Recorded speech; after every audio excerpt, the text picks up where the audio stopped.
Mga kakbay, magandang araw po sa inyo. Ito po si Sammy, ang inyong kakbay at laging karamay. Sasagot sa inyong mga katanungan, wag lamang pong uutangan.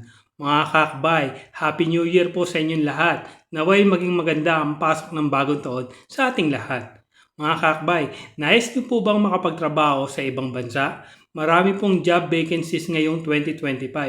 Nandyan po ang mga bansang Vietnam, Kuwait, Canada, United Arab Emirates, Qatar at maging sa United Kingdom. Kasama po sa mga job vacancies ang CAD operator, waiter o waitress, bar manager, cabin crew, aircraft mechanic at marami pa pong iba.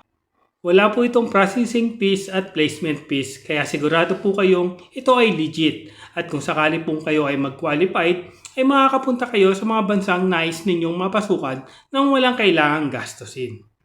Maaari din pong makapag-apply dito ang mga high school or senior high school graduate, maging ang mga ALS certified ay pwede rin po at syempre po ang mga college graduates. So mga kakbay, kung interesado kayong malaman ang mga job vacancies ngayong 2025, then please continue on watching.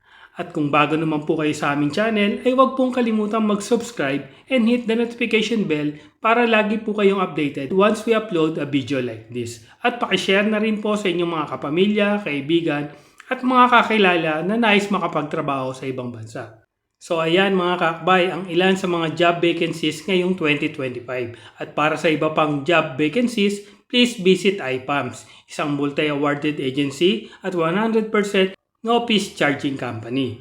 Mataas po ang kanilang standard sa pagpili ng mga aplikante dahil sigurado naman kayo na kapag kayo ay kanilang napili, ay tiyak na maayos na company ang inyong mapapasukan. Kaya mga kakbay, kung kayo ay interesado mag-apply, please visit ipams.com. So there you have it mga kakbay, sana ay makatulong ang video namin ito para kayo ay makapaghanap ng job opportunity abroad.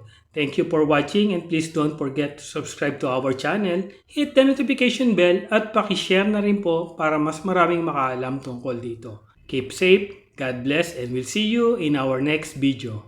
Bye!